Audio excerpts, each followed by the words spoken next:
On behalf of FactSet Research Systems, we are very happy to be sponsoring this morning's session. We are very happy once again to be a part of the NABE annual meeting, particularly this 50-year celebration. Given the events going on right now in the economy, in the markets, in the political arena, we all know that this is the place to be this week. So now, without further ado, I'd like to have Catherine Mann introduce today's prestigious speakers.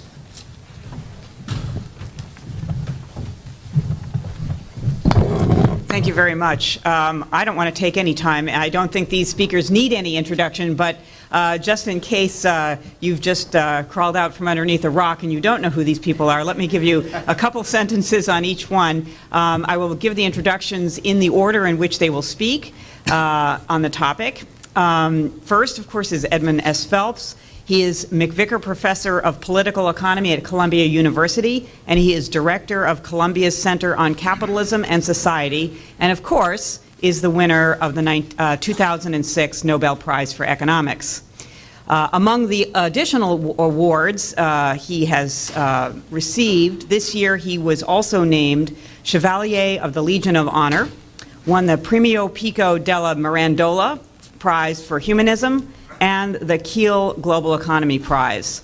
His research has spanned economic growth, including the golden rule of savings, microeconomic foundations of inflation and employment dynamics, structuralist models of unemployment determination, dynamism and inclusion in capitalist and corporatist systems, and the good economy. Our second speaker is Paul Krugman. He has at least 3 jobs. He's Professor of Economics and International Affairs at Princeton University. He is Centenary Professor at the London School of Economics, and perhaps, of course, he is best well known for his job as an op-ed columnist for the New York Times. He's been called the most important political economist in America, and by others, he is Nobel-bound. Krugman is best known for his work in the area of international trade and finance. At least that's to us economists. Perhaps he's best well known for that. And in recognition of that award and work, he received the John Bates Clark Award Medal from the American Economics Association. Most recently, he has also received what is called the European Pulitzer Prize, the Prince of Asturias Award given by the King of Spain. So with those very quick introductions, let us first start with Mr. Phelps, please.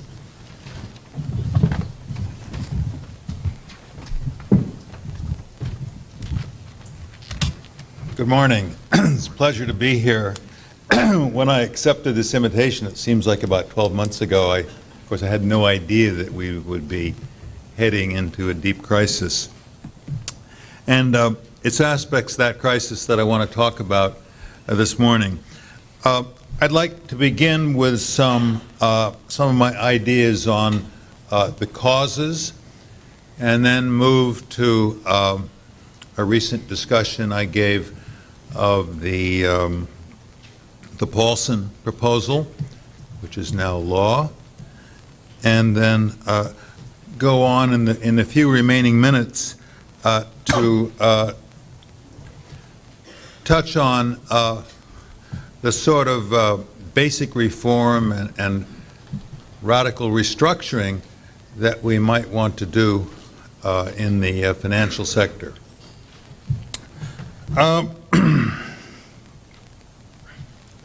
I think this crisis has taught us all kinds of lessons, but for me, as a macroeconomist and macroeconomic theorist, one of the towering lessons is that it is made obvious to all but the most doctrinaire academicians that Knightian uncertainty prevails in the economy. And when a novel kind of shock arises, or a series of shocks, there's a spike up in the level of Knightian uncertainty. Now, this Knightian uncertainty about what the parameters of the economy are, and perhaps even what this current state of the economy is, presents all kinds of problems for monetary policy, which would take us too far afield today. But if you think about the Taylor rule, it writes down an equation to get the policy interest rate, but almost everything in the right-hand side of the equation is unknown. And they call that rules. I don't know what they would mean by discretion, but thanks. Good ear, Catherine.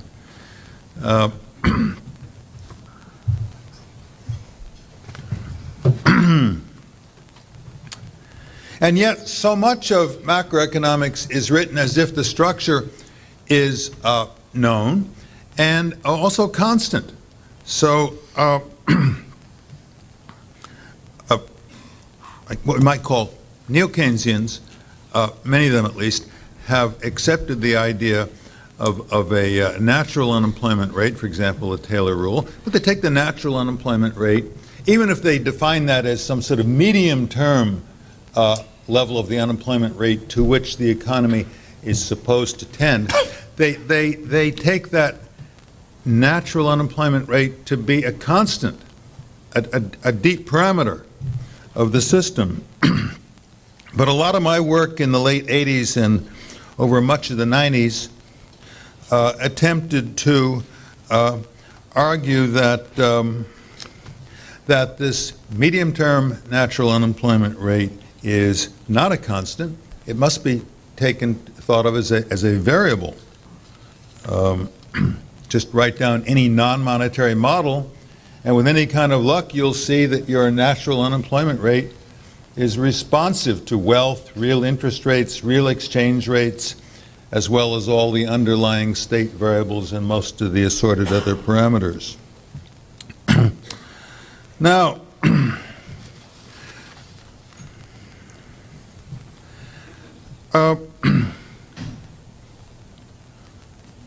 this brings up the roller coaster we've been through.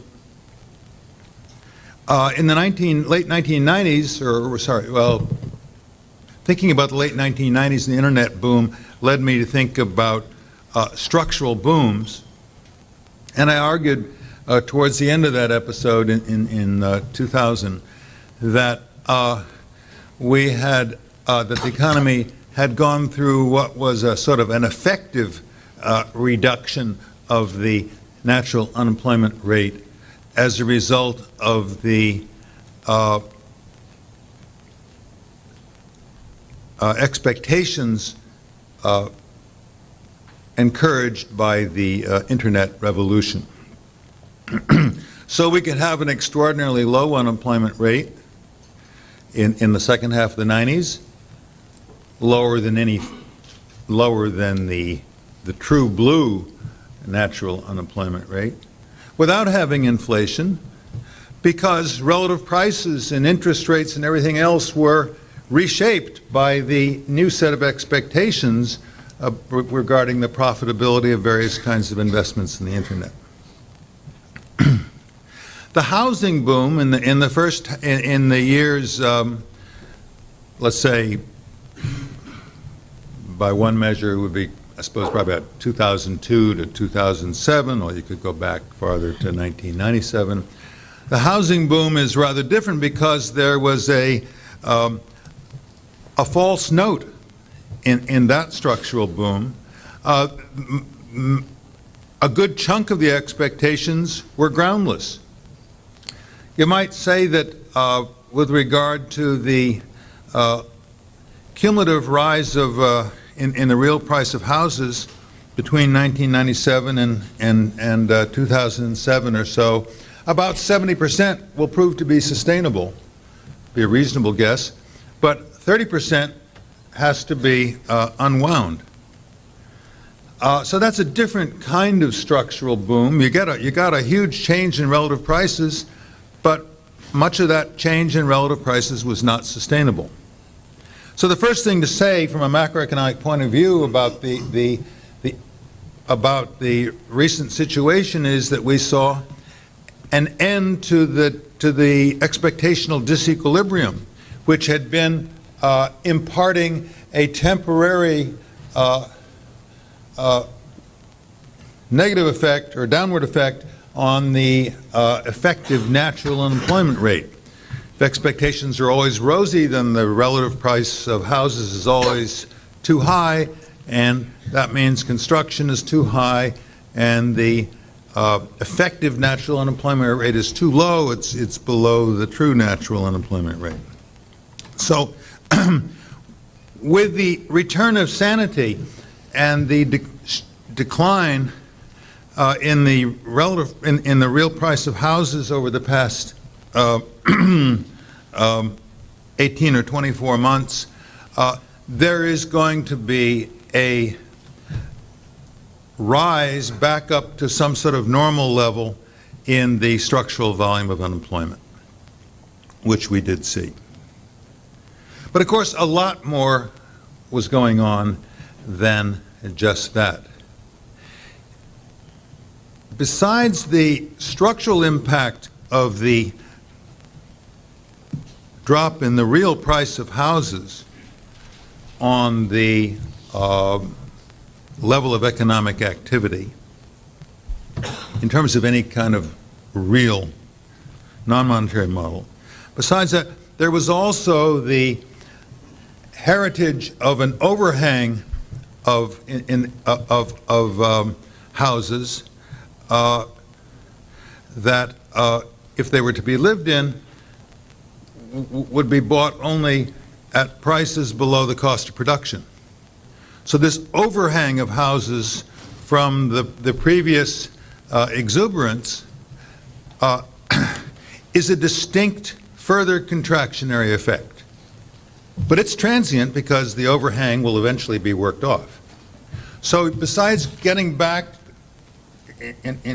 through purely structural mechanisms back to the true natural unemployment rate through the correction in the relative price of houses, you're going to have a loop around, a loop, a rise of unemployment before you get a fall of the unemployment in the course of the adjustment to the overhang. Then finally you have the overhang of toxic assets, bad paper in the banking system left by the overexuberance of the housing boom. And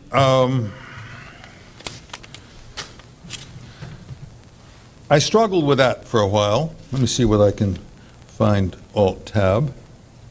Ha! And well, let me talk about figure 1 for a minute. Here, so you see here, you see point A? You see it? No, okay.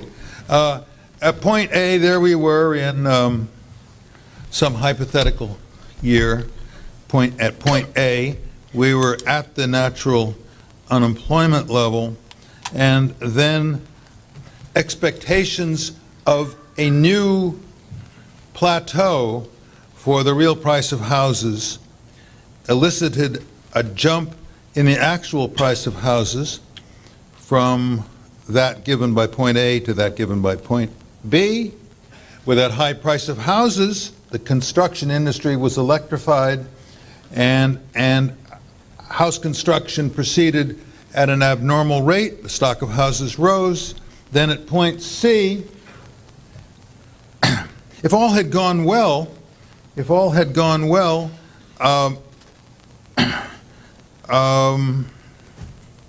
would have ended up we would have joined the blue line, and then from the blue line we would have proceeded with stately grace to A prime. But that's not what happened. We came to realize that the expectations were false. There was a crisis at C. The price of houses then has to drop to D, and then because the stock of houses is too large, the stock of houses has to reduce to C, and in the course of that, construction is abnormally low. Now, I was coming to the matter of the effects of the situation in the banking system. how to think about that in structural terms. Does that mean a rise? Is there a structural, we don't need to get hung up about what we mean precisely by the natural unemployment rate here. Just put it this way, does the bad assets, the illiquidity, the uncertainty surrounding the bad assets, the bad paper in the banking system, does that have any kind of structural repercussions?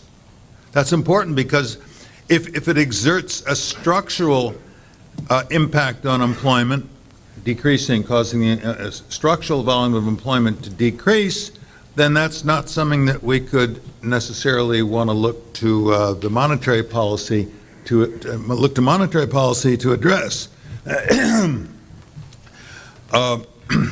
Well, my argument is that it does have a structural impact. Let me bring you back to the kind of diagram that underlay Figure 1.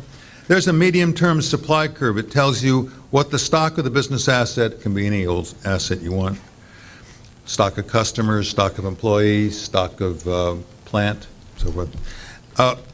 Tells you what would happen at any given real price of the asset, Q, to the stock K. The larger Q, the larger ultimately K will be. K could also be houses. And then the demand price is the blue curve.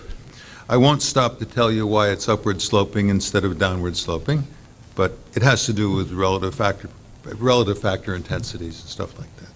It's easy, but I just won't take the time with it.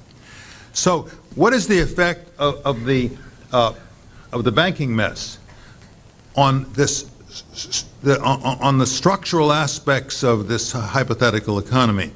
Not all of which is captured fully in the diagram, of course. It introduces an uncertainty premium that somebody has to pay, so to speak. And as I see it, at least one of the effects of this uncertainty premium is to drive a wedge between the demand price and the supply price. And that wedge reduces the stock of business assets that businesses will ultimately be willing to hold. And on the way down, you're going to have reduced investment activity, reduced investment in commercial real estate, reduced investment in customers. We could take time to figure out what that means. Reduced investment in new employees. It's obvious what that means.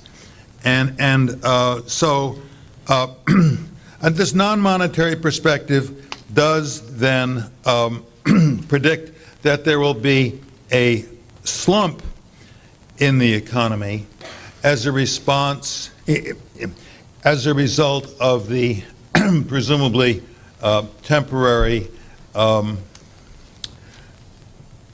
overhang of bad paper in the banking system.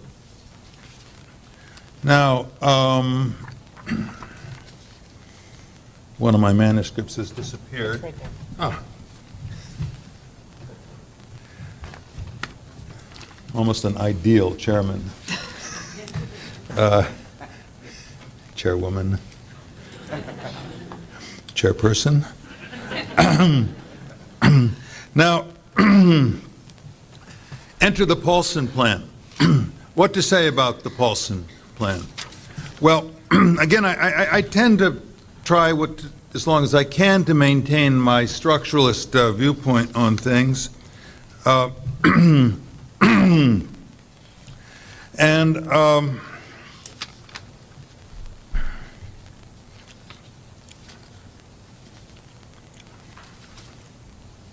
I say, first of all, that there are two problems presented by the banking crisis. One is the illiquidity that the Knightian uncertainty has caused to, that the Knightian uncertainty about the value of the assets on the bank's books has caused. And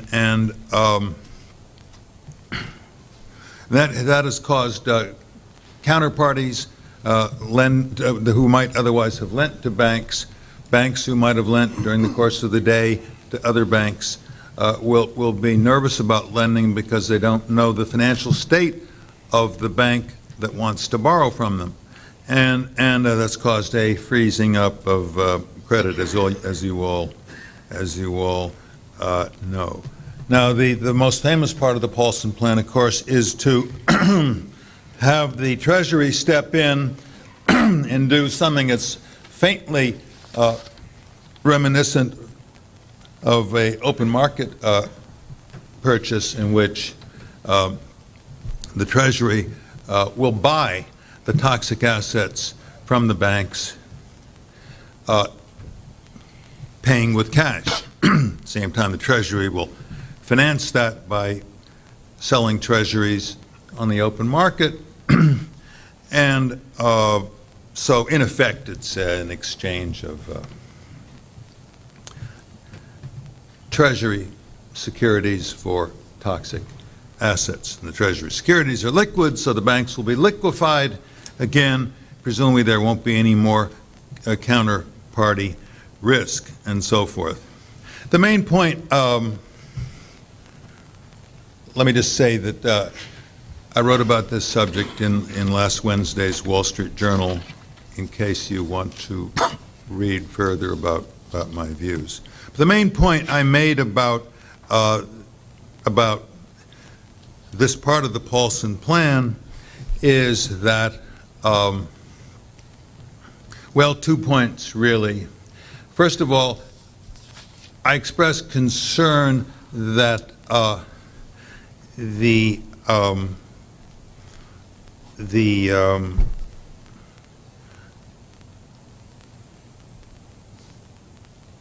once prices are established for these toxic assets, they will be found to be lower than what the banks already recognized on their balance sheets. For that very reason, some banks will be unwilling to sell the assets. They won't want to see those assets being valued on their way out the door at reduced prices, which will mean they get which means they get that much less in return for those assets, and so they just won't be willing to play ball, especially when they're told that the CEO will have to take salary cuts in order to participate in this plan. So there are lots of reasons to think that that the Paulson Plan won't succeed in cleaning up the balance sheets anytime quickly. The second point is that insofar as the Paulson Plan does coax assets, bad paper, out of the banks, the consequent accounting losses, the consequent recognition of further losses on assets will only aggravate the second problem that the banks have, namely that they are quasi-insolvent. The losses will add to the will subtract from the excess, if any, of assets over liabilities. So capital equity will be reduced. So it is indeed very important that the plan make provision for an infusion of new equity into the banks, particularly since step one of the process is going to aggravate the insolvency problem. Now, in the Wall Street Journal piece, I wrung my hands a little bit in anxiety over whether this means that the evils of corporatism, which I like to lecture about sternly in recent years, whether that means that the evils of corporatism are now at the door of the United States government. The United States government will be going around the country deciding which banks are to receive equity infusions and which not, and God knows what sort of mischief might come out of that.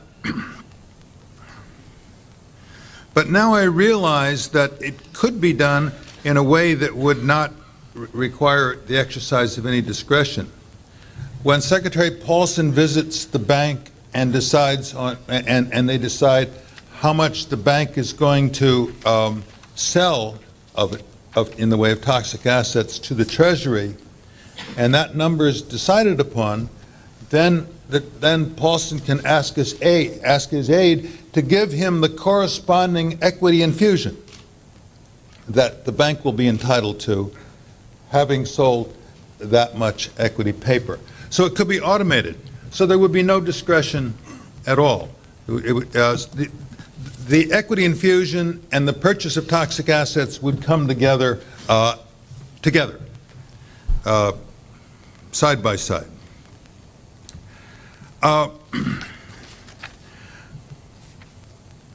Let me finish up in the next 2 minutes.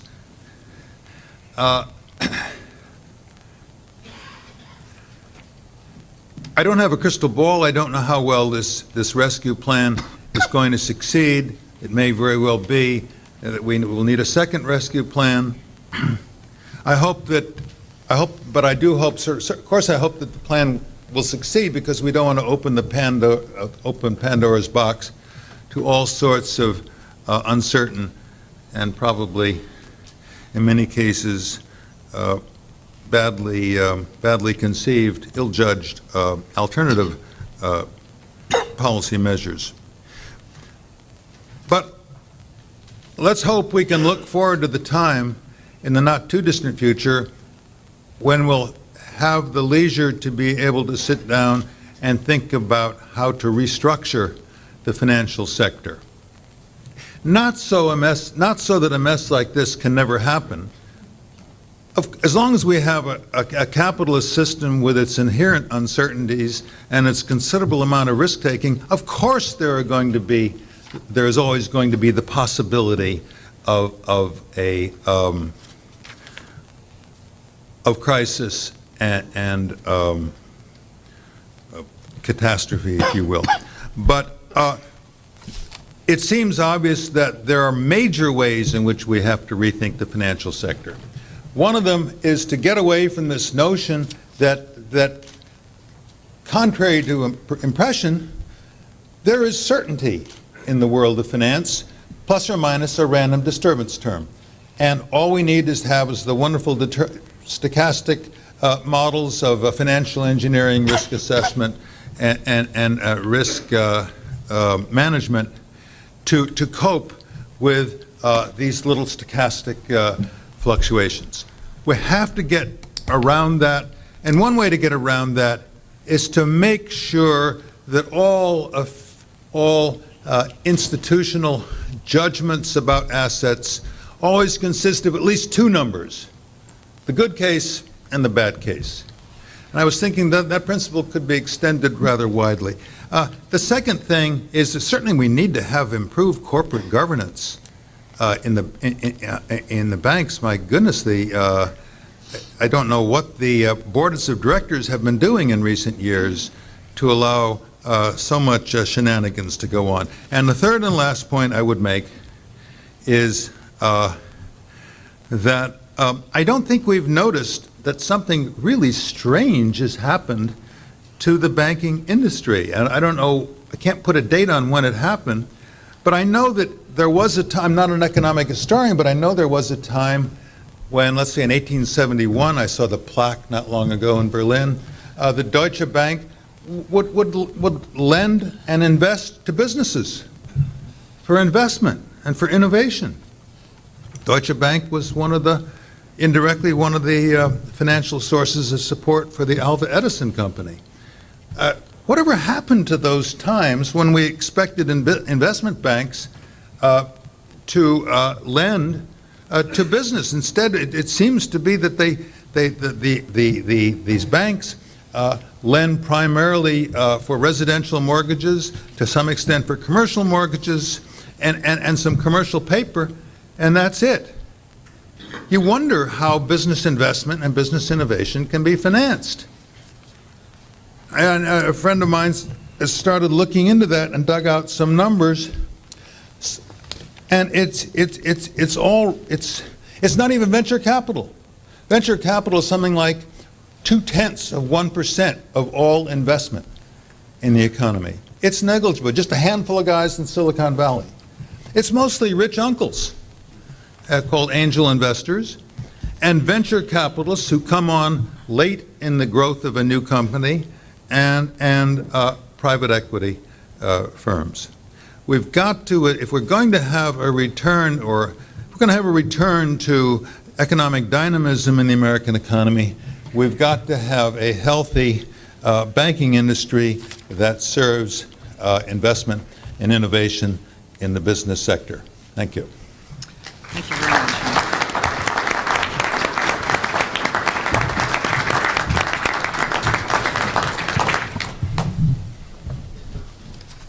Well, that was a good combination of first comparing the internet boom with the housing boom. I guess the internet boom was better because it actually produced something, and when all that fiber was really cheap, it acted as a cheap input to a lot of other businesses. Then our second issue being with regard to a successful Paulson banking plan. Either we have to overpay for those banking assets, those toxic assets, in order to get them out of the banking system, or else we have to take equity positions. The government has to take, or us, have to take equity positions in all of those banks, which I think ideologically a number of people have a problem with government ownership of banks. So we've set up some interesting topics for our questions, and now please turn to Paul Krugman. So good morning. Thanks, Ned. Interesting times. So I took my charge. I took the title of the session seriously and said I should do something global, which turned out to be a good topic, a good direction to go right now. And actually, the first slide I had here. Aha. All right. Let's try that. Turns out to be unnecessary. I took 52-week changes in various stock indices to demonstrate that we actually have a linked financial crisis globally, but you don't need that chart. If you looked at the news this morning, you know that. It's kind of actually amazing, right? We have a crisis that basically starts with Florida condos and California McMansions, and it's led to the government of Greece feeling it has to guarantee all bank deposits. It's spreading internationally to an extraordinary extent. This is it is very quickly becoming an internationalized global financial crisis, even though the origins seem to lie in the United States. And that's an interesting point. I think it helps us focus on what is really going on here. And it's a new version of international linkages, of contagion. I want to talk a little bit about what we think is going on here. Now, there is a traditional view about how international macroeconomic linkages work, and it's a view that runs in terms of trade flows of goods and services, the foreign trade multipliers, the way it was taught when I was in grad school. The idea was, well, there's a slump in the United States that leads to lower U.S. imports. Lower U.S. imports are lower exports for other countries. That then has a multiplier effect on their economies, and then they shrink, and that has some rebound effect on the United States. And so we have this kind of linkage, almost a physical linkage. Flows of goods, now it's flows of services as well, but there's stuff. We buy less stuff from the rest of the world, and that depresses the rest of the world's economy. If that were all that were happening, we would be having some problems. Certainly, it's not good for Canada to be seeing the United States slumping. It's not good for Mexico, and it's something of a problem for China, Japan. But you wouldn't be seeing anything like the kinds of linkages that we're seeing taking place right now. We're not. In some ways, that's not a surprise, because we already had an example of how you can have closely linked economic crises, even though the trade flow linkages aren't that large. And these days, I find it hard to believe that we're now talking about the, back in the distant past when we had this Asian financial crisis, that is a whole decade ago, we had this extraordinary episode of what everyone was calling at the time global contagion. Everyone was talking about the contagion of the crisis, which starts in Thailand, which is a small, faraway country of which we know nothing, then spreading to other Asian countries, and eventually ricocheting in seemingly bizarre ways. A meltdown in Russia is quickly followed by a speculative attack on Brazil. And for a brief, terrifying moment in the fall of 1998, via the fall of long-term capital management, caused a freezing up of U.S. markets, although these days what seemed at the time like a terrifying shutdown of liquidity looks like that was nothing compared to what we've seen now. But and what was really striking about that crisis was the tightness of the linkages between countries that are just not that important as trading partners for each other. So just a little chart there. This is showing rates of growth of GDP for the 4 frontline crisis countries. Malaysia is not an important market for Korea. Korea not an important market for Malaysia, and yet altogether they experienced a very tightly coordinated, very severe slump, which told you that there's something else going on here, that there's a different form of linkage in the world economy. Now you might say, look, that was Thailand. This time we're having a slump in the United States, and we're a much bigger player in the world. And so those conventional trade linkages must be a lot more important in our case. And the answer actually, though, is that they're more important, but not a lot more important. That even now, even with all of the globalization and growth of world trade that's taken place, flows of trade, purchase of goods and services internationally are not big enough to create by themselves a lot of linkage. I was just checking this. This is a slightly funny way to put it, not the way you usually look at it, but this is total U.S. imports as a percentage of the rest of the world's GDP, the combined GDP of all the other countries in the world, and it's up. It's grown since 1980, but it's still around 6%. So the U.S. imports around 16% of U.S. GDP, but we're only a fraction. The rest of the world is several times bigger than we are. So overall, our imports are still only around 6% of the rest of the world's GDP. To give you an idea, suppose we wanted to have a negative 1% shock to demand in the rest of the world from the United States. That would mean that we'd have to have our imports fall from 6% to 5% of rest of world GDP, which is a more than 15% decline. We have a rough idea of what the GDP elasticity of imports is. It's about 2. So in order to get that kind of shock, and that's just a 1% shock, which is considerably less than what the housing decline has done to the U.S., to get that you'd have to have a 7 or 8% decline in U.S. GDP. We require an enormous recession here to generate even a fairly modest negative blow to rest of world demand. We might be getting there, but it certainly hasn't. I don't think we will. I think it's going to be bad. I guess Goldman is now saying 8% unemployment by the end of next year, but I don't think it's going to be that bad. And in any case, we're seeing the linkages now. So what is happening? Well, what's clear is that what we're seeing is linkages through the financial sector, and particularly through pressures on highly leveraged institutions of various kinds, banks and things that are like banks. A lot of it is things that are like banks rather than things that are actually, at least formally, banks. We have this shadow banking system now, the parallel banking system, which Tim Geithner says is $10 trillion in the U.S., about the same size as the conventional banking system. I guess that's about right. But even if you look just at the banks themselves, I just pulled this out from the BIS report. It does not include the post-Lehman crisis. So that's just showing CDS spreads for banks in the U.S., essentially the Eurozone and the U.K. And what's extraordinary, aside from the incredible amount of risk that people now perceive is the close coordination. Even though we have a crisis that is fundamentally centered in U.S. mortgage-backed securities, it has afflicted banks all across the North Atlantic region roughly equally. Really, really extraordinary. So what's happening here? I've been trying, I think along with every other economist on the planet, trying to do a lot of on-the-fly modeling, trying to make sense of what's going on here. And I'm going to give you a slightly obscure picture. I'll try to explain it for a second.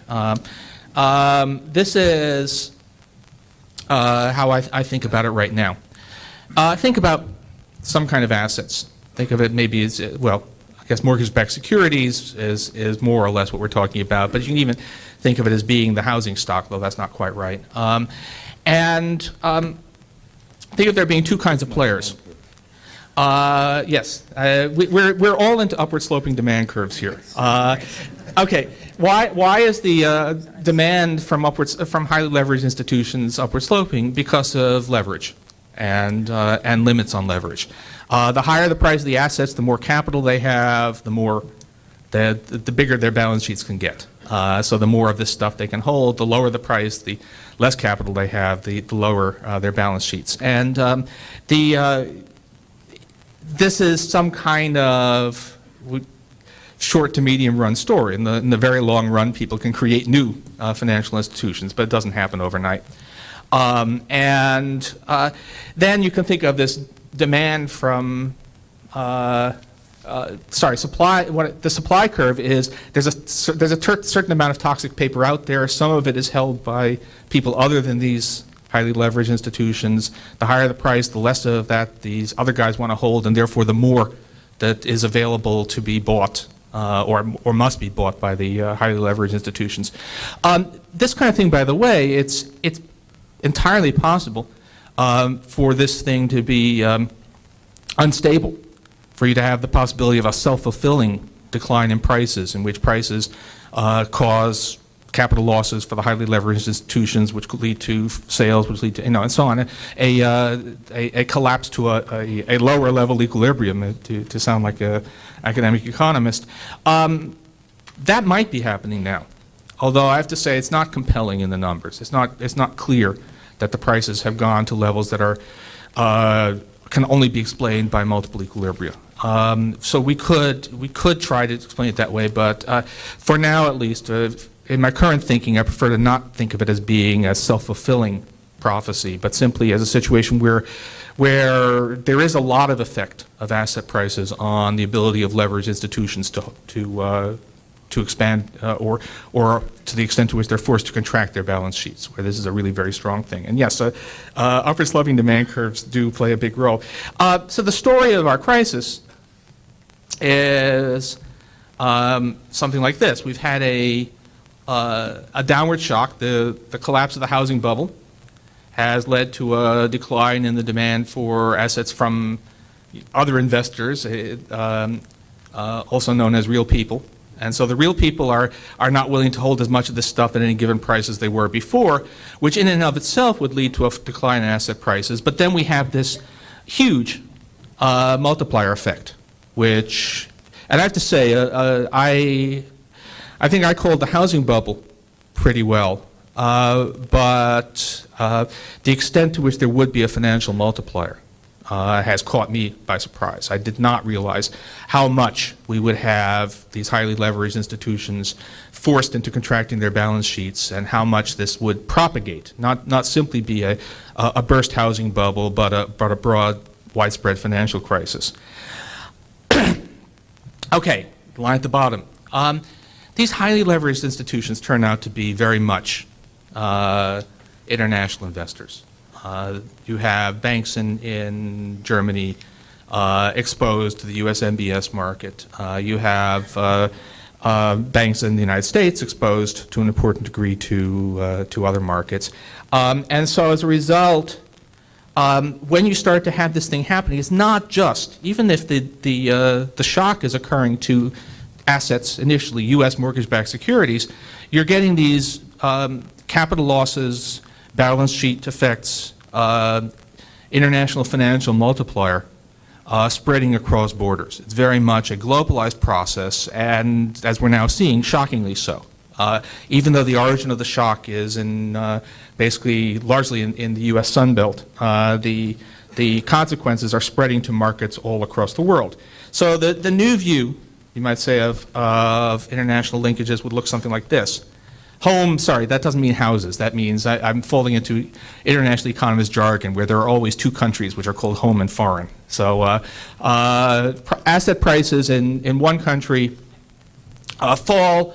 That reduces the capital of highly leveraged institutions, forces them to shrink their balance sheets, which takes place both at home and abroad, leads to a fall in prices in the rest of the world. And of course, this is actually a loop because it comes right back to home, and so you get this mutually reinforcing process. It could be a runaway, it could be a vicious circle that just spreads, but even if it isn't, it means that there's a lot of propagation from this initial negative shock that really spreads around the world. Now, one question you might ask is, why are we seeing this now?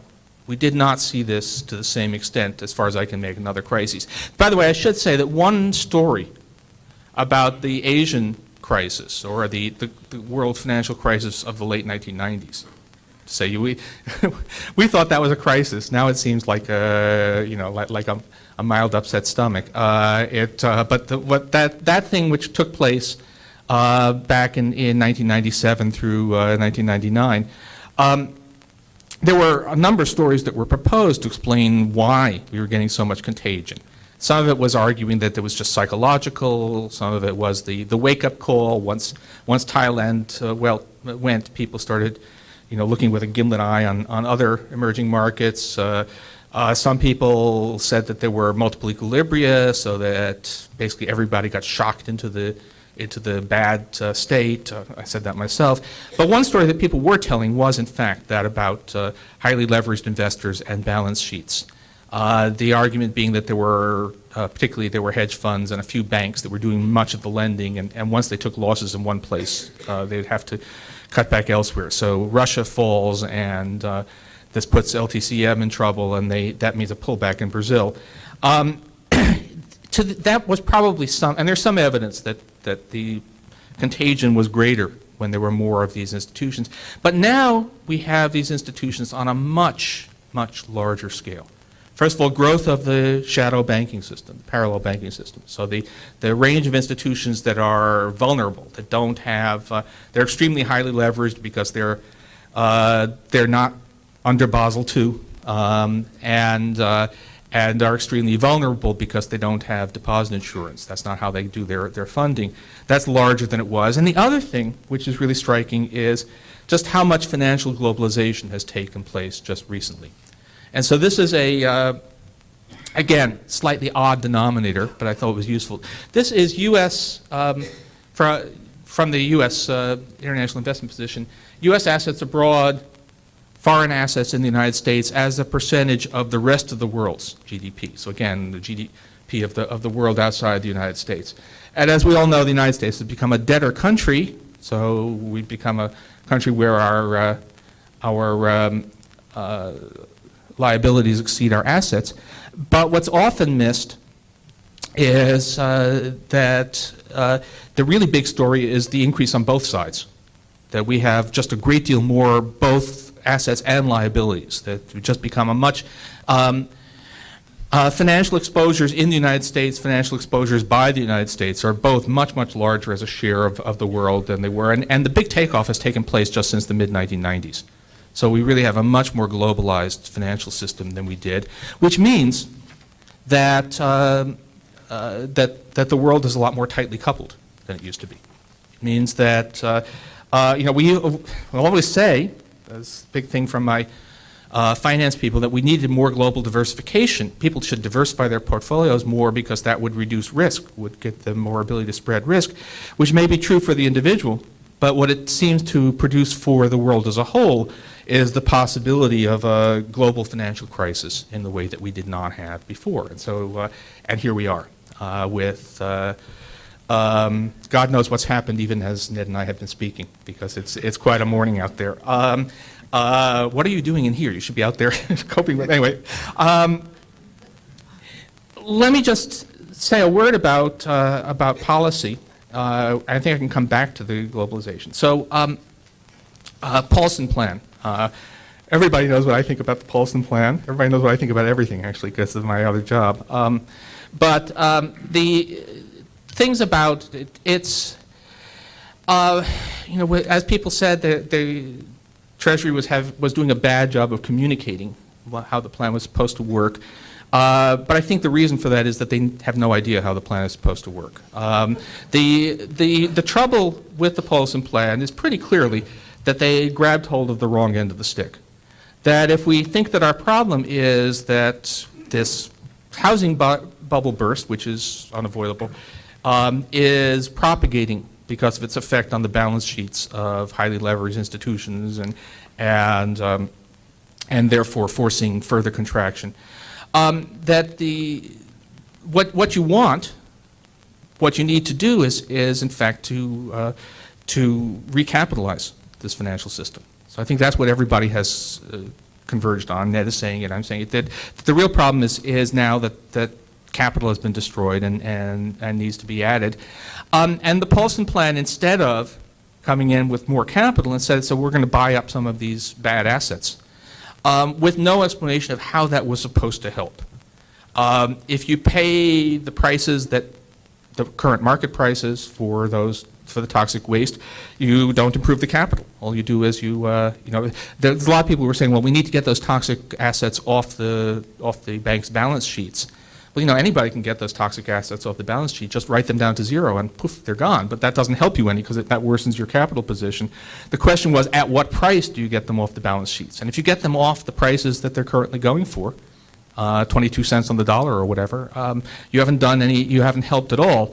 Now maybe, you know, then there's some argument that maybe because of the fire sale nature of what's going on, the prices are too low and we can, you know, break it out by doing something differently, but that's not at all clear. And what they should have been doing, and I think what we will eventually do, TARP 2 will in fact be an injection of capital.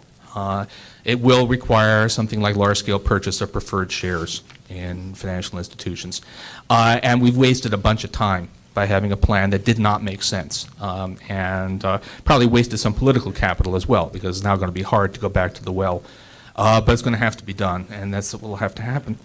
To the extent that we've got a global story here, well, it's pretty clear that there are, in fact, large policy spillovers. That success by the United States in recapitalizing these financial institutions would, in fact, do a lot to take the pressure off Europe, and conversely. So there's a rumor now that that UK Treasury is contemplating a recapitalization scheme through financing of, you know, through purchases of preferred shares. That would be a plus for the United States. So we've got a lot of policy interdependence and a really very strong case for coordinated plan, for getting together, for having the G7 get together and work out a coordinated program. So really TARP 2, or people who know what I'm talking about, it was the Troubled Asset Relief Program, which is really, but that's the Paulson Plan. We were trying to come up with better names for it. Some people have called it, suggested Bailey May. Alan Blinder, we had a forum in Princeton, Alan Blinder suggested Hanky Panky in honor of the Treasury Secretary. But anyway, Hanky Panky 2 should actually be an international effort. Amazing stuff. It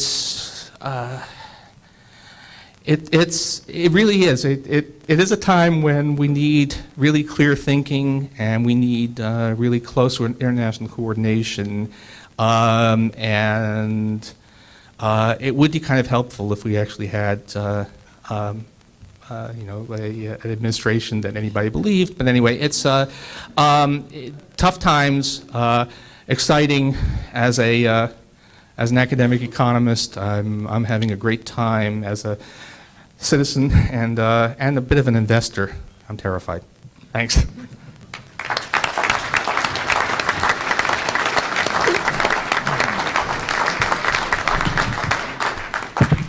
Well, thank you very much. I think it will be best if we take questions at the microphone because it is hard. So come up to the microphone, please. And while you're getting yourself organized in a long line there, I'm going to take the moderator's prerogative and ask a question that I hope you, it's going to be a difficult question, so answer it quickly so that we can get to everybody else. But we're going to get through this mess one way or another. And so then the issue that presents itself next time around is that there will always be a shadow banking system. There will always be a shadow financial system that operates outside the regulatory environment that is provided by the national supervision and regulation system. So there will always be disintermediation from the regulated and transparent entities to those that are less so, or maybe not at all. Given that that happens both domestically as well as internationally, what is the implication of this for the next crisis? Because there's going to be one unless you can somehow avoid having any linkages between the shadow financial system and the regulated one. Well, I can comment on that. I mean, all right. So, I mean, the backdrop to Catherine's comment is, you know, we are talking about extending regulation, capital requirements. Basically, the line, I guess Barney Frank's using it, and I'm using it too, which is that if anything that has to be rescued like a bank ought to be regulated like a bank. And so we should be extending this, but then the argument is, well, but you know, then people will just find ways of financially innovating their way around that. To which I think the answer is yes, but it's a question of quantity, not there will always be some, but how much? And the fact of the matter is that the Depression-era banking regulations largely contained the system for about 50 years. It's only starting in the 1980s that you start to see a large-scale growth of this shadow banking system, parallel banking system. And it's not a coincidence that that starts to happen at the time that you also have a basically deeply anti-regulatory philosophy of government. It's not, the private sector can't always innovate its way around regulations, or at least can't always do it quickly. It's a question of whether you're prepared to do something. So I think the point is, yes, there's always going to be something. There's always going to be a bank in some unregulated corner of the system or the world. So there's always going to be a financial institution in Fiji that isn't under the regulatory net, but I think you ought to be able to do something. Well, I'm doing a lot of catch-up in financial economics. It wasn't my background, but I guess Catherine's questions has something to do with hedge funds and all that shadowy area outside of the commercial banks and investment banks. I've been surprised to see the hedge funds from time to time demonized as if they were as much to blame for the present crisis as the big investment banks were with their fantastic misjudgments and irresponsibility. I mean, most of the hedge funds, I think the manager has much of his or her own money in the fund, and the investors are very sophisticated people who watch the thing like a hawk. My colleague Amar Bidet at Columbia suggests that there should be, well, you might call it a bipolar system in which you have a heavily regulated subsystem. That would be the commercial banks and maybe the vestiges of the investment banks, and they don't really have much, they're not given much rope at all to hang themselves and others. And then the hedge funds, and this would be completely unregulated, and you might have to pass some sort of eligibility test to be eligible to be an investor in those. But that would be where the sources of investment and innovation finance would come from. Hi. It seems like Could you tell us? Mark Dotzer, Texas A&M Real Estate Research Center. It seems like part of the fundamental problem is that home prices decline and asset values go down and it spirals. Why wouldn't we attack the problem? There's 1 or 2 million empty homes in America. We've been praying that maybe a hurricane would land in Phoenix and work its way through Las Vegas and into Southern California. Somehow or other, when you have 1 million or 2 million too many homes, you either have to eliminate supply or stimulate demand. And all of these other things just seem to be putting Band-Aids on an open wound here. Why wouldn't we give people a real tax credit, fundable at closing, so that they could buy homes? Why wouldn't we give people a tax incentive to buy homes like we give people tax incentives to buy computers when the technology market gets soft? When are we going to, I'm just curious, is that just not politically feasible, or is it too expensive? But why wouldn't we encourage people to buy homes to get rid of this excess supply? Thank you. Well, go ahead. I'd like to take that one on. I thought part of the problem was that the government started looking for ways to make it possible for people who couldn't afford it to own homes. All this in the name of of some newfangled conception that the American way is to own your own home. It's un-American to live in a home that's owned by a professional real estate investor. I couldn't see the point of that. In any case, it seems to have been partly responsible for the explosion of credit in the banking system in recent years. We've gotten ourselves, the banking system got themselves into a hole by financing the investment of homes that couldn't be lived in if the price were to correspond to the cost of production. And so I don't see it as a solution to have another round of subsidies and another effort to raise the demand price for houses. I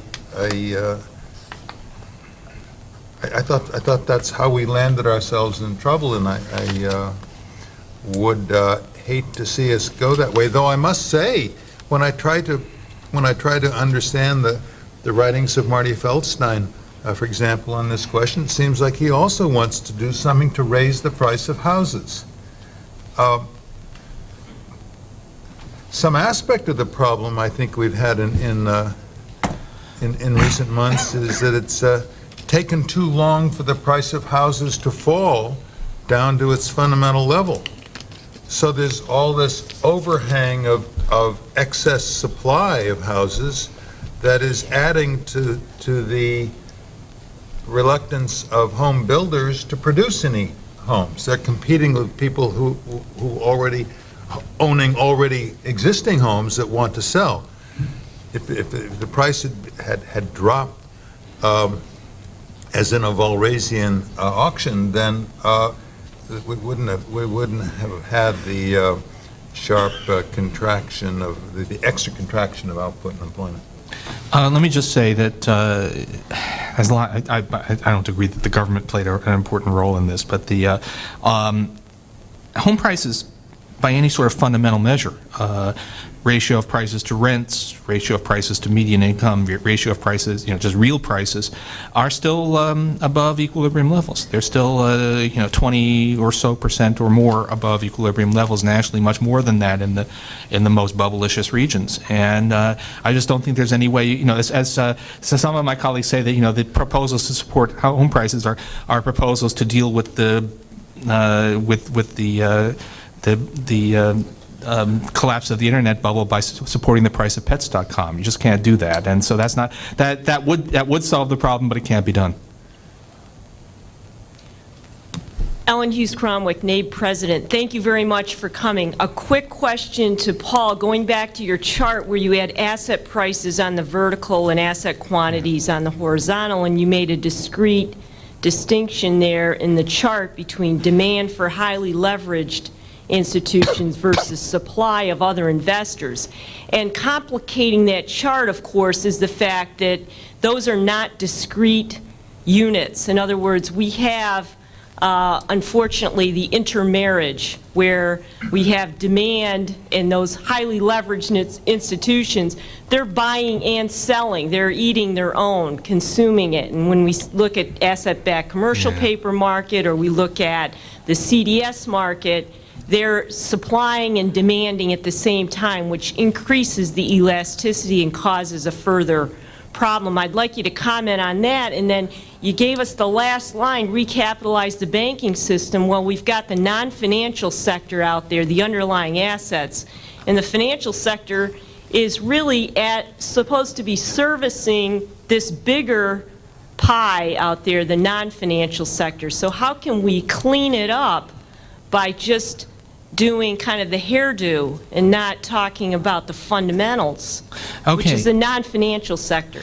Yeah. So about the first, yeah, I mean, thing is there are all of these intra-financial sector claims, and that is, you know, making things even worse. I mean, the question of how could the fall of Lehman create as much havoc as it did, and the answer is all the counterparty claims, and particularly the CDS market. And you know, that's, yeah, we have built a very complex, dangerous machine that we don't understand, and there's $50 trillion or $60 trillion worth of intertwined claims that are very difficult to deal with.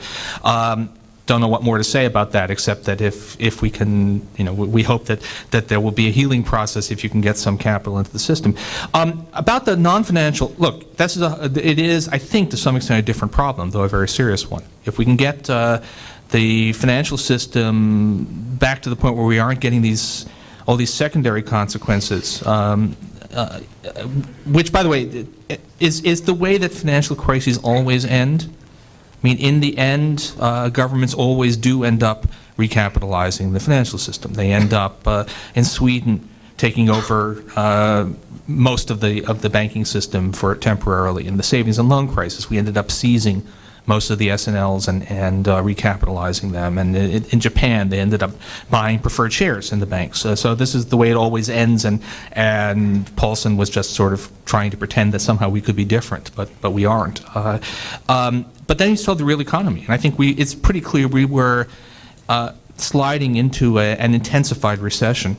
I think we've been in one since December, but we were sliding into an intensified recession even before the latest blow-up in the financial markets. And so, yes, there ought to be a stimulus package on top of all this. It's nasty all over, so both. You've got to be doing lots of stuff, and you know, all I can say is that, you know, we need a new Works Progress administration, and let's hope that the artwork is as good as it was in the 30s. Hello, Brian Friedman, GHP Investment Advisors, Denver, Colorado.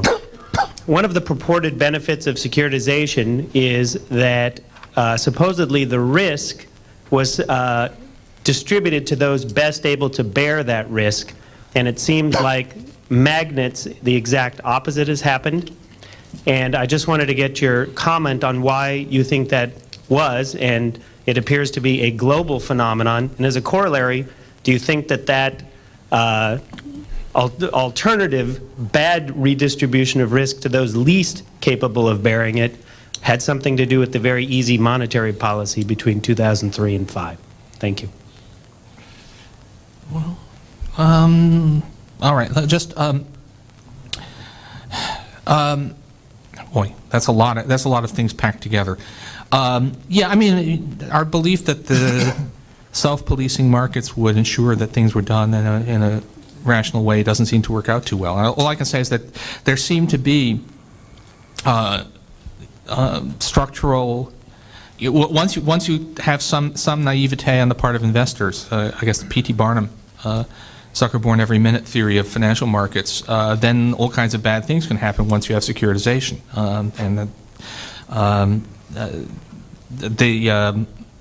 Yeah, I mean, everyone should all read the old paper by Andy Lowe at MIT on how to set up a hedge fund that he calls it capital decimation partners, that does nothing except take on risk and is almost guaranteed to make a lot of money for the managers, even though it's going to blow up in the end. And that's, I think, what happened. Low interest rate. I don't think there was an alternative to the low interest rate policy. I think that there's a lot that Greenspan could have done to limit the financial excesses, but you know, if you it probably did contribute, but I don't know what else you could have done. We had a real risk of a deflationary spiral in the early years of this decade, as we will again probably next year. Low interest rates is what you have to do, but then you have to also police the consequences. Well, I certainly agree that that this mystique of diversification was one of the great fallacies of recent years, and of course, what was unsatisfactory about this thinking was that to have a diversified portfolio of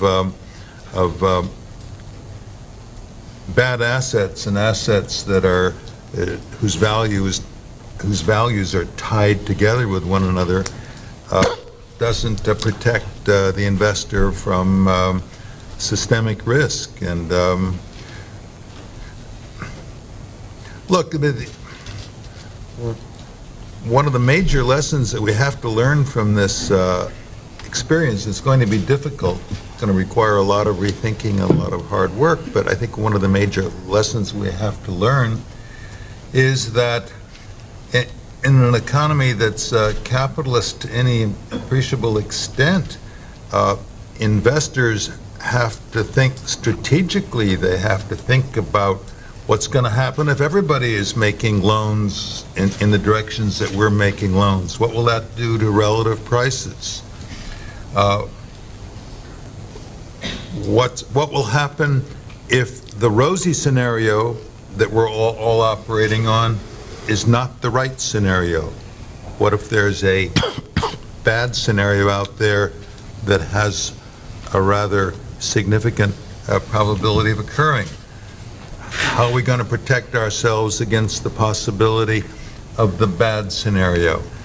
There's all the financial engineering and risk assessment and risk management, that entire literature has encouraged people to believe that by following certain mechanical models, they have banished all the problems of ambiguity, uncertainty, imperfect knowledge that necessarily exist in a capitalist economy. So we're learning now that one of the lessons we have to draw, I think, is that that way of thinking is not only woefully insufficient from some sort of scientific point of view, but it's dangerous for investors and for the financial system and for the economy as a whole. Please. Yes, prices of the paper, valuation, and the accounting of it. I would, since we're really talking here about, in effect, complex products and fixed income that isn't, or the cash flows aren't fixed, can you make any, you've said it's central to the problem, can you make any comments at all about how we get to a better way of doing it? And things you might talk about are, when the first TARP prices come out, what are you going to think about them? To what extent does Europe now have an overvaluation problem with its accounting? And how long-term are we going to reform the accounting profession, which may need some considerable work, to put it mildly? Could you just introduce yourself, please? Oh, yeah, I'm Andrew Hodge, BEA. I think the answer is no. Not sure. I mean, I have no idea. But you know, just I think at least part of this has to do with the whole question of mark to market and all that. And I don't think that I don't think the accounting is going to make a difference right now. That, you know, people who think that what if we can put mark to market on one side and have some different accounting, that will make things look better because balance sheets will look better. But, you know, the fact of the matter is, right now, banks don't trust each other's balance sheets. That's what the TED spread, which was, I think, 3.93 this morning, is telling us. And so it's not going to help any. And I don't know. The accounting is we do have big problem. Accounting is part of this problem, but right now actually it's not an issue because nobody believes the numbers anyway. Okay. I'm Bob Crow. I'm the editor of Business Economics. I'm also a director of the Bank of the Orient. And Professor Phelps' ending comments brought to mind what seems to me to be a strange paradox. You called for the banking system, presumably commercial banks included, to do more lending for innovation as opposed to more conventional lending, including a lot of invested in paper and so forth and so on. Well, the paradox that I see is this. If we did this, we would absolutely get dinged by bank examiners on the grounds of safety and soundness, because lending to an organization that doesn't have a real balance sheet and doesn't have a profit record would be likely to subject us to a great deal of criticism if we did very much of it. On the other hand, the commercial banking system is perfectly capable of going out, and obviously has done, a slew of subprime mortgages that they don't get criticized for by the examiners. Why? Because they immediately package them up, securitize them, send them off to somebody else. So the examiners don't pay any attention to this. Instead, they see that the commercial bank has acquired AAA rated assets by buying back bundles of the same kinds of mortgages that they just sent out. So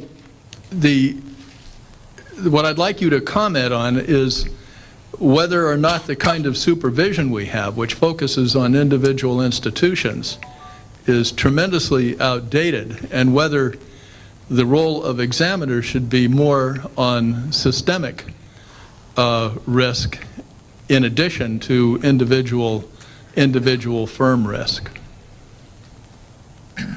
So, any thoughts on the matter? Wow. I think it's a different kind of supervision.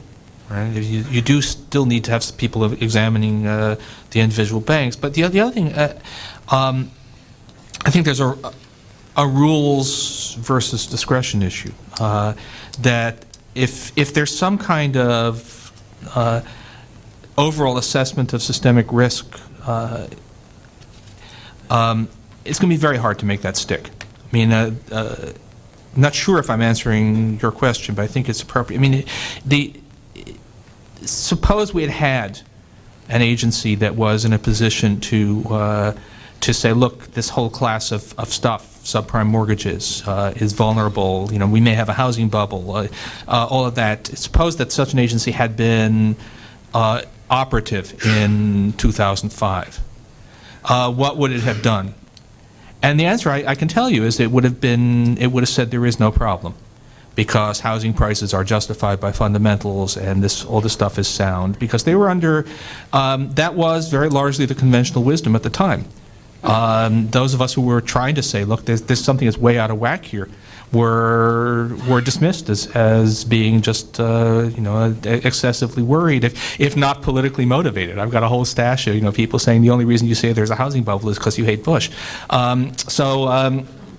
It's a that's a very hard thing to do. The same psychology that leads to the bubbles also tends to make oversight in such cases very, very hard, which is a case for saying that, well, actually what we just need is better rules for the individual institutions. Although I don't know how we deal with the ratings agency problem. It's there's not a thing is, this is not new.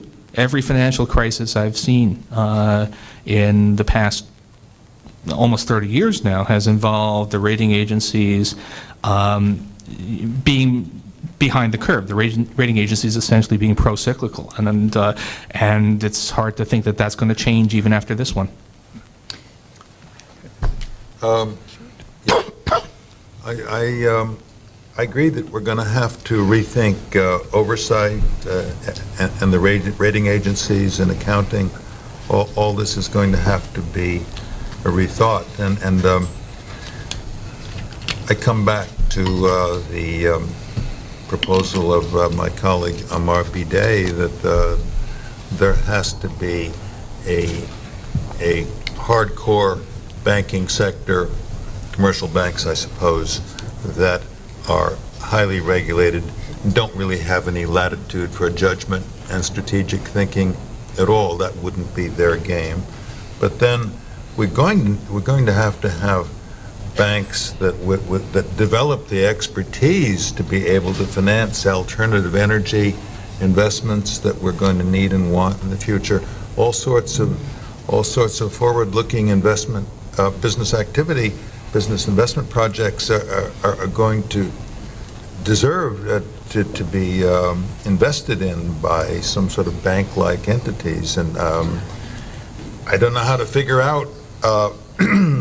I can't anticipate all the problems from here to there, but for sure we're going to have to move in that direction. We can't have a banking sector that's totally occupied with mortgages, it seems to me.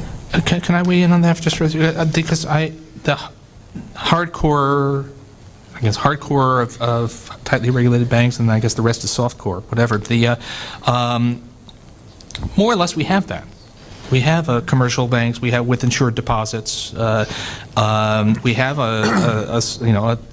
stuff that is reasonably tightly regulated, and the problem is that the softcore, the penumbra, the shadow stuff, turns out can bring down, can destroy the world. So it's not clear that having that kind of dual system works, and this is the problem with looking forward in bank regulation. It does not appear that it's safe to have any large sector that's outside the regulatory framework. I know that there are a lot of questions still out there, but I'm afraid that we're running significantly over time. So at this point, I'd like to thank Professors Phelps and Krugman for joining us in this session. And in addition, In addition, I would like to thank Sarah Potter and FactSet Research Systems for sponsoring this session. Thanks, Sarah Potter and FactSet Research Session. Yeah.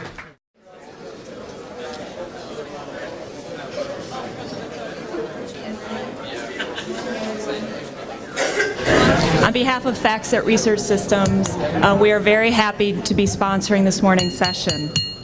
We're very happy once again to be a part of the NABE annual meeting, particularly this 50-year celebration.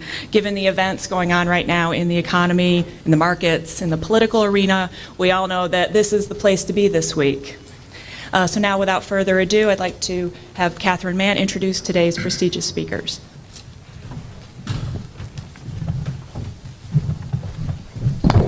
Thank you very much. I don't want to take any time. I don't think these speakers need any introduction, but just in case you've just crawled out from underneath a rock and you don't know who these people are, let me give you a couple sentences on each one. I will give the introductions in the order in which they will speak on the topic. First, of course, is Edmund S. Phelps. He is McVicker Professor of Political Economy at Columbia University, and he is Director of Columbia's Center on Capitalism and Society, and of course, is the winner of the 2006 Nobel Prize for Economics. Among the additional awards he has received, this year he was also named Chevalier of the Legion of Honor, won the Premio Pico della Mirandola Prize for Humanism, and the Kiel Global Economy Prize.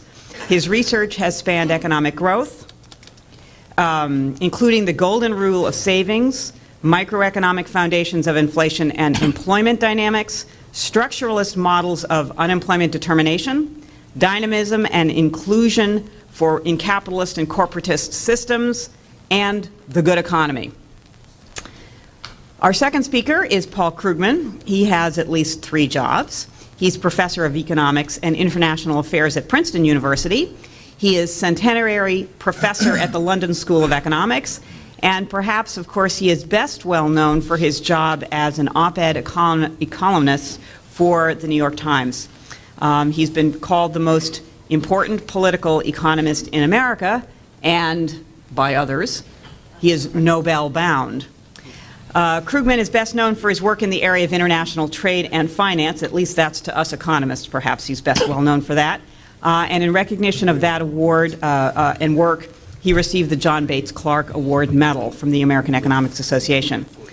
Most recently, he has also received what is called the European Pulitzer Prize, the Prince of Asturias Award given by the King of Spain. So with those very quick introductions, let us first start with Mr. Phelps, please.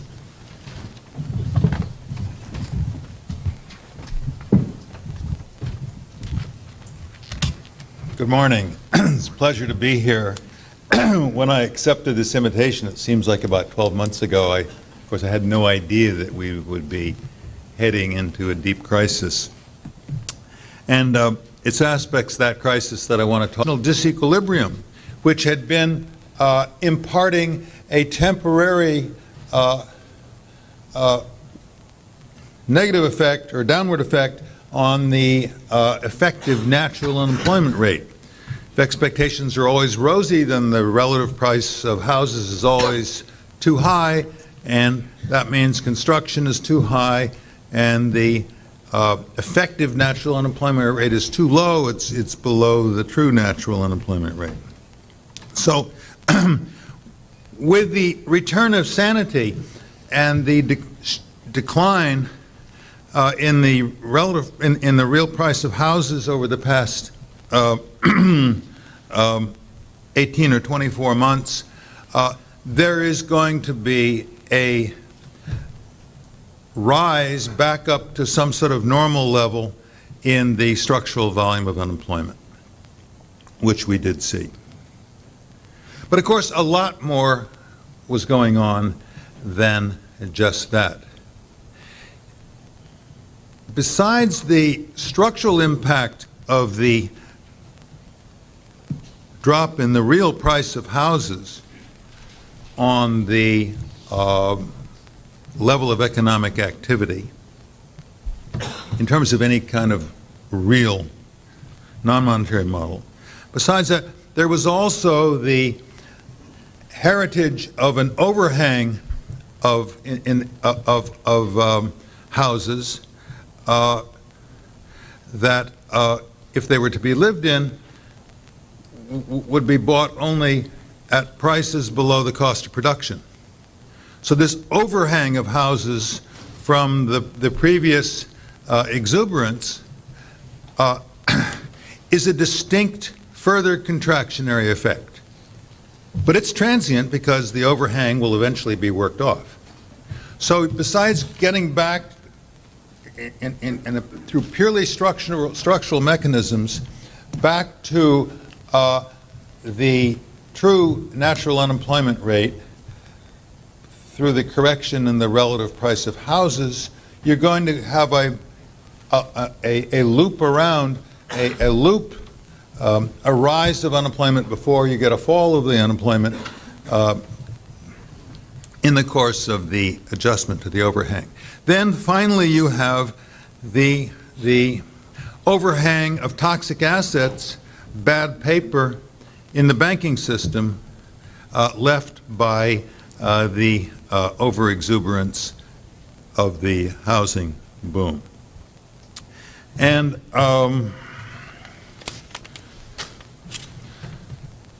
I struggled with that for a while. Let me see what I can find. Alt-Tab. Ha! And, well, let me talk about figure 1 for a minute. Here, so you see here, you see point A? You see it? No, okay. At point A, there we were in some hypothetical year. At point A, we were at the natural unemployment level, and then expectations of a new plateau for the real price of houses elicited a jump in the actual price of houses from that given by point A to that given by point B. With that high price of houses, the construction industry was electrified, and house construction proceeded at an abnormal rate. The stock of houses rose. Then at point C, if all had gone well,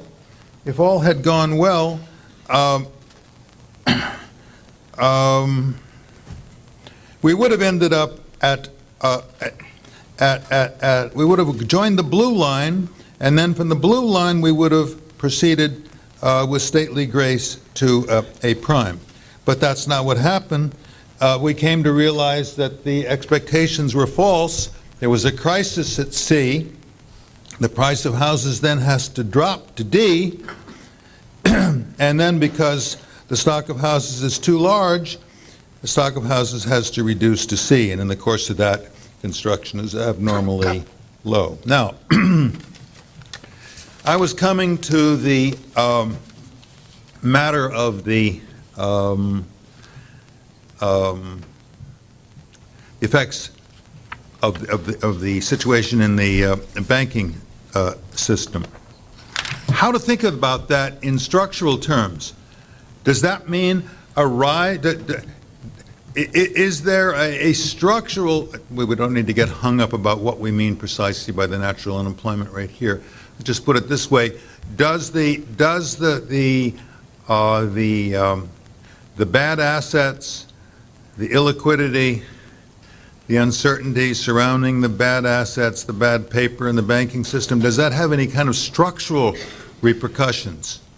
That's important, because if it exerts a structural impact on employment, decreasing, causing the structural volume of employment to decrease, then that's not something that we could necessarily want to look to the monetary policy to address. Well, my argument is that it does have a structural impact. Let me bring you back to the kind of diagram that underlay Figure 1. There's a medium-term supply curve. It tells you what the stock of the business asset, can be any old asset you want, stock of customers, stock of employees, stock of plant, so forth. Tells you what would happen at any given real price of the asset, Q, to the stock about this morning. I'd like to begin with some of my ideas on the causes, and then move to a recent discussion I gave of the Paulson proposal, which is now law, and then go on in the few remaining minutes to touch on the sort of basic reform and radical restructuring that we might want to do in the financial sector. I think this crisis has taught us all kinds of lessons, but for me, as a macroeconomist and macroeconomic theorist, one of the towering lessons is that it is made obvious to all but the most doctrinaire academicians that Knightian uncertainty prevails in the economy. And when a novel kind of shock arises, or a series of shocks, there's a spike up in the level of Knightian uncertainty. Now, this Knightian uncertainty about what the parameters of the economy are, and perhaps even what this current state of the economy is, presents all kinds of problems for monetary policy, which would take us too far afield today. But if you think about the Taylor rule, it writes down an equation to get the policy interest rate, but almost everything in the right-hand side of the equation is unknown. And they call that rules. I don't know what they would mean by discretion, but thanks. Good ear, Catherine.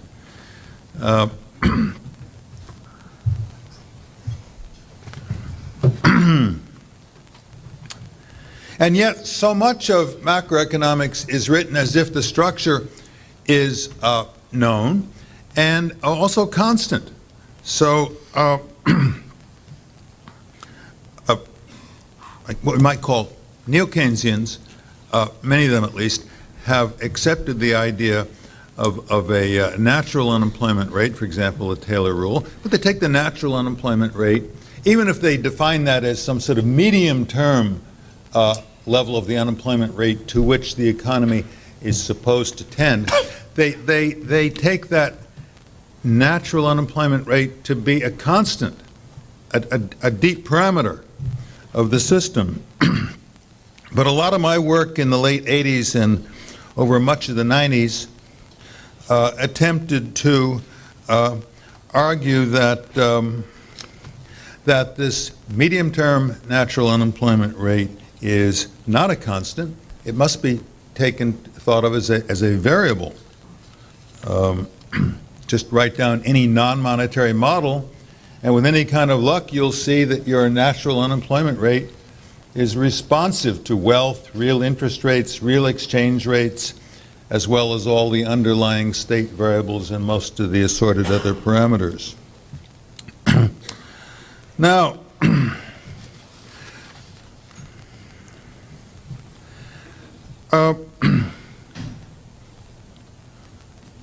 this brings up the roller coaster we've been through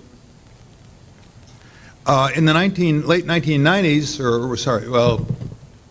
thinking about the late 1990s and the internet boom led me to think about structural booms, and I argued towards the end of that episode in 2000 that we had that the economy had gone through what was a sort of an effective reduction of the natural unemployment rate as a result of the expectations encouraged by the internet revolution. So we could have an extraordinarily low unemployment rate in the second half of the 90s, lower than the true blue natural unemployment rate, without having inflation, because relative prices and interest rates and everything else were reshaped by the new set of expectations regarding the profitability of various kinds of investments in the internet. The housing boom in the years, let's say, by one measure, it would be, I suppose, probably about 2002 to 2007, or you could go back farther to 1997. The housing boom is rather different because there was a false note in that structural boom. A good chunk of the expectations were groundless. You might say that with regard to the cumulative rise of in the real price of houses between 1997 and 2007 or so, about 70% will prove to be sustainable, be a reasonable guess, but 30% has to be unwound. So that's a different kind of structural boom. You got a huge change in relative prices, but much of that change in relative prices was not sustainable. So the first thing to say from a macroeconomic point of view about the recent situation is that we saw an end to the expectation